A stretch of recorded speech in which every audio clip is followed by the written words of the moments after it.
Salut à toi, bienvenue dans la Minute Immobilier. Dans cette vidéo, je vais te partager comment augmenter le cash flow de son investissement immobilier. L'étape numéro 1, ça va être de séparer le pro du perso. Pourquoi séparer tout simplement ton investissement immobilier avec ton perso? Parce que tout simplement, ça va te permettre d'avoir plus de clarté. Je te donne un exemple. J'ai un client, Yacine. Il me disait, oui, j'ai des réservations Airbnb qui tombent tous les mois, des réservations Booking qui tombent tous les mois. J'ai un super taux d'occupation. Par contre, j'ai l'impression de ne pas faire suffisamment de bénéfices ou pas faire suffisamment de cash flow. D'ailleurs, Yacine, si tu vois cette vidéo, je te fais un petit coucou. Et donc, du coup, je lui dis, OK, bah, vas-y, on va regarder ensemble et tout. Et en fait, je me suis rendu compte qu'il mélangeait tous ses revenus perso avec son investissement et tous ses charges perso avec son investissement. Et donc, du coup, il n'arrivait pas à avoir de clarté parce qu'au final, tout se mélangeait ensemble. Donc, c'est pour ça que c'est super important. Et là, je vais te partager concrètement la stratégie que je lui ai partagée et que je partage également à tous mes clients de mon accompagnement Faire Logis. Donc, je lui ai dit tout simplement, tu vois la banque qui t'a financé, le crédit agricole, ce que tu vas faire, c'est que tu vas mettre dessus, sur cette banque-là, uniquement tes revenus locatifs. Donc, tes revenus Airbnb et Booking, tu les mets uniquement sur cette banque-là. Donc, le RIB de ces revenus-là, ça doit être sur cette banque-là.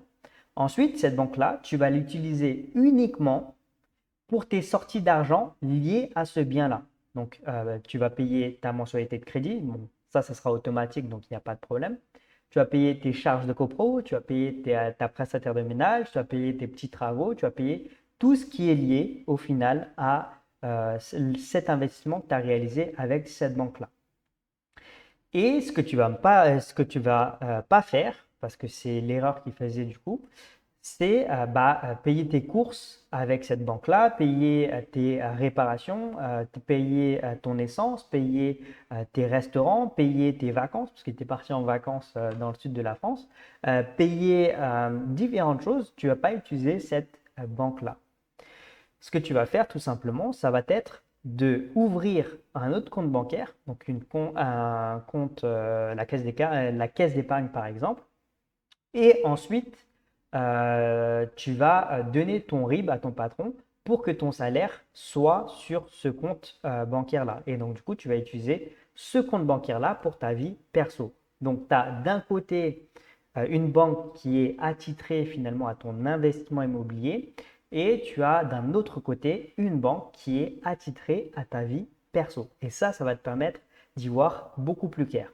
Et une fois qu'on a fait ça, une fois qu'il a mis en place tout ça, en fait, on s'est rendu compte qu'il faisait dans les alentours des 400 euros de cash flow net par mois. Et donc, du coup, il me disait, oui, je fais que 400 euros de cash flow net par mois.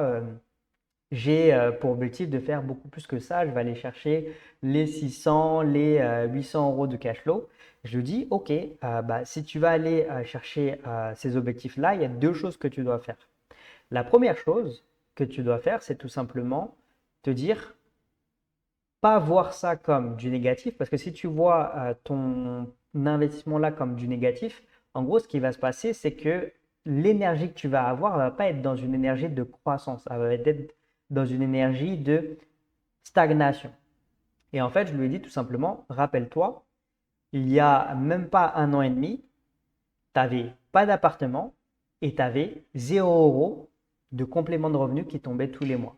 Et aujourd'hui, tu as avancé, tu as deux appartements du coup et tu as 400 euros qui tombent tous les mois. Et après, c'est là qu'il a dit, ah ouais, quand même, c'est vrai et tout. Et donc, du coup, ce qui s'est passé, c'est que par la suite, on a mis en place des optimisations. Enfin, je dis par la suite, on vient de les mettre en place tout simplement. Et, euh, et ces optimisations, c'est quoi? C'est augmenter les revenus et réduire les charges. En gros, une fois que tu as tout qui est en place, tu n'as que deux choses à faire. C'est comme une entreprise, c'est comme tout. En fait, tu vas chercher à réduire le maximum de charges que tu as. Donc, tu vas négocier différents types de choses, des assurances, Tu vas essayer de réduire les frais de ménage, donc tu vas changer de prestataire de ménage pour que ça te coûte moins cher.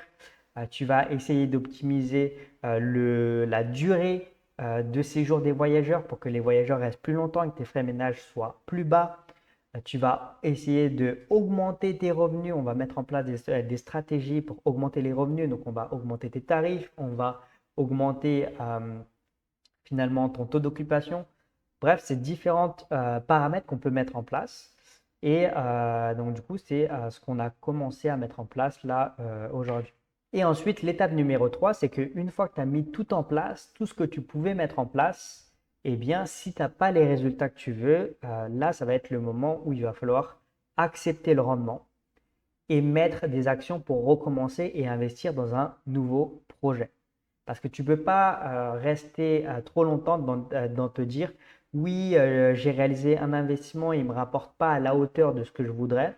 Non, en fait, tu dois être proactif. Tu dois te dire, OK, j'ai cet investissement-là, il me rapporte tant. Ce n'est pas ce que je recherche en termes de revenus tous les mois. Donc, je vais aller chercher plus. Donc, je vais continuer à faire les investissements. Je vais essayer de faire différemment dans mon prochain investissement. Bref, en fait, ce qu'il faut savoir, c'est que aucun investissement aujourd'hui, on a une garantie à 100% d'aller chercher un certain résultat.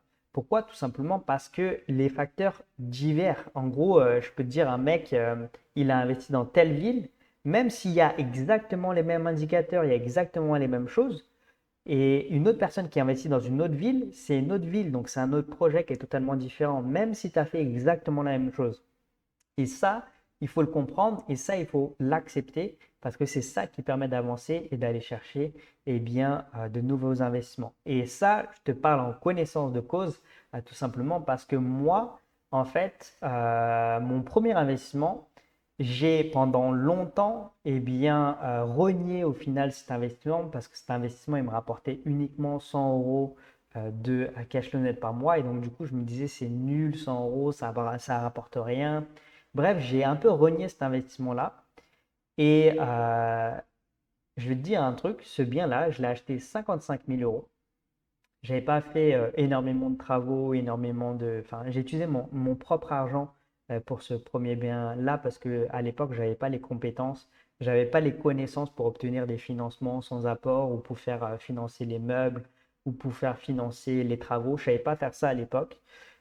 Et donc, du coup, j'ai fait toutes les erreurs possibles. J'ai même pas eu de différé concrètement sur ce bien-là. Bref, euh, mais ce qu'il faut savoir, c'est que je l'ai acheté 55 000 euros et aujourd'hui, je suis en train de le revendre enfin, là, il est en vente au prix de 100 000 euros. 90, 100 000 euros. En fait, c'est moi, je veux le vendre 90 000 euros parce que je pense qu'il va partir à 90 000. Mais là, actuellement, il est à 100 000 euros. Donc voilà, donc en fait, il ne faut pas te dire, en fait, ouais, par exemple, moi, mon bien, je l'ai renié toute ma vie, enfin, pendant tout mon parcours, je l'ai renié, ce bien-là, alors qu'au final, aujourd'hui, il va potentiellement me rapporter 2 fois la somme que j'ai investie, enfin, à crédit, bien sûr. Voilà. Bref, c'est la petite anecdote personnelle. Donc voilà, si tu souhaites te lancer dans l'immobilier, commande 2A et je t'enverrai le lien pour acquérir 2 appartements dans les 10 prochains mois. Donc si tu veux te lancer dans l'immobilier et réaliser un investissement qui rapporte du bénéfice ou bien avoir ta résidence principale et avoir un bien à louer à côté, eh bien commente 2A ou va voir dans ma description, j'ai un petit cadeau pour toi. Sur ce, je te souhaite une excellente journée à toi. Ciao!